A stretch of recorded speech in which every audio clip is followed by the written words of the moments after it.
Assalamu alaikum à tous et à toutes.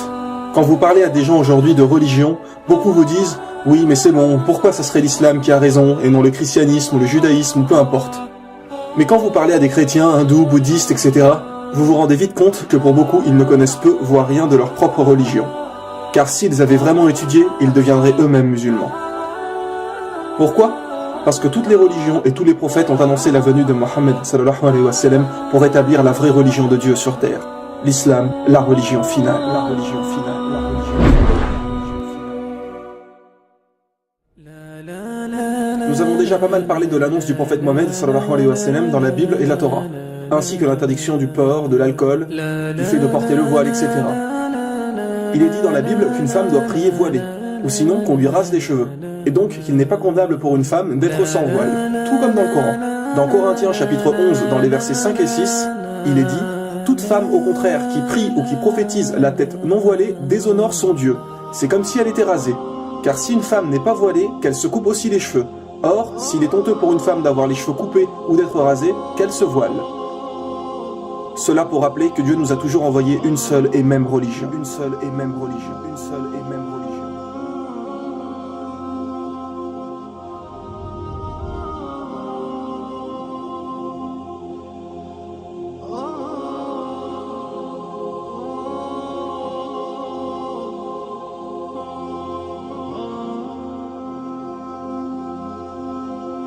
Et comme il avait été dit dans la saison 2, pour toutes les grandes religions, elles portent le nom d'un peuple ou de quelqu'un, sauf l'islam.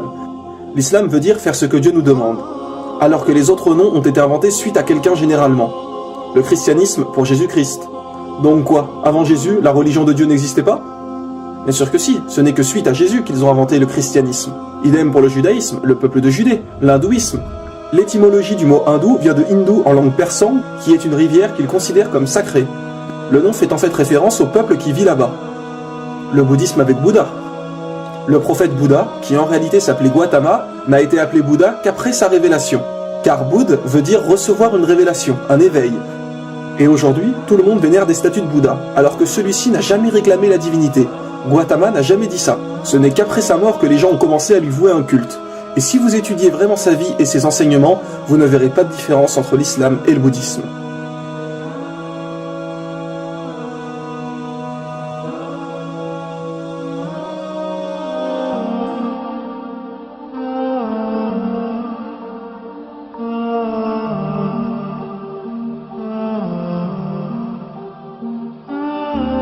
Attention, nous ne disons pas que Bouddha était forcément un prophète d'Allah, car aucun verset du Coran ou hadith mentionne son nom comme prophète. Et tant qu'il n'y a pas un texte du Coran ou un hadith pour confirmer quelque chose, nous ne pouvons être sûrs à 100%. Seulement, nous savons qu'un jour, on a interrogé le prophète Mohammed sallallahu alayhi wa sallam sur le nombre de prophètes, et il a répondu 124 000 prophètes et 315 messagers. Alors maintenant, quelle est la différence entre un prophète et un messager ? Un prophète est quelqu'un qui a reçu une révélation, mais qui n'a pas forcément transmis un message. Par exemple, Mohammed sallallahu alayhi wa sallam était un prophète et messager, puisqu'il a reçu une révélation et nous a également transmis le Coran. Idem pour Moïse, qui nous a donné la Torah. Mais un prophète n'est pas forcément un messager. Dieu peut simplement lui parler et lui donner des commandements, sans lui donner un livre à transmettre à son peuple. Mais Allah a dit dans le Coran, à chaque communauté un prophète. Ce qui est bien évidemment juste. Allah n'a jamais laissé une seule communauté sans prophète. Donc peu importe où sur terre et à quelle époque, chaque communauté a eu un prophète pour les guider, ce qui explique le nombre de 124 000 prophètes.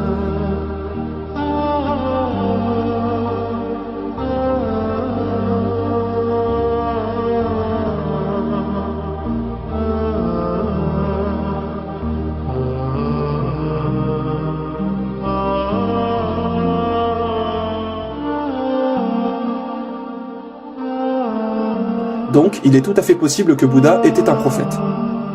Dans les livres hindous, il est également dit qu'il n'y a qu'un Dieu unique. Il est même dit dans leur livre sacré Svetasvatara, Upanishad, chapitre 4, verset 19, et également dans le Yajurved, chapitre 32, verset 3, Natasya Pratima Asti, qui veut dire « Pour Dieu, il n'y a pas de Pratima ». Pratima signifie image, représentation, idole, etc.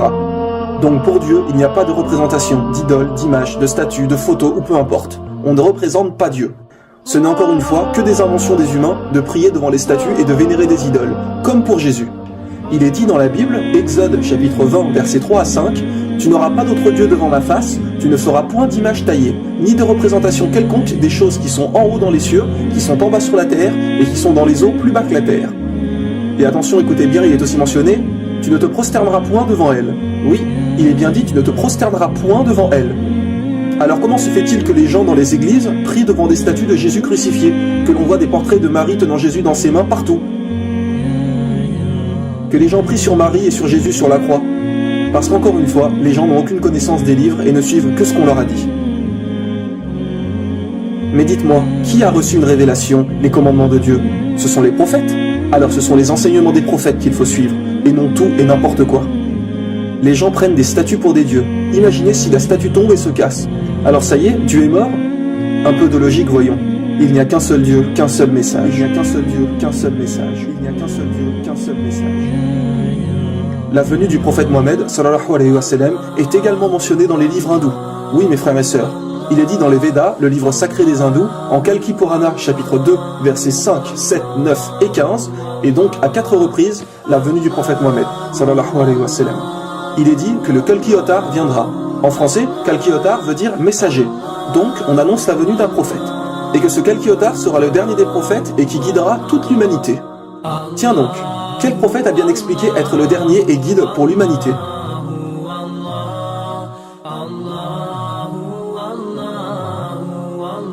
Il est dit que le nom du père de ce prophète serait Vishnuash, qui veut dire serviteur de Dieu.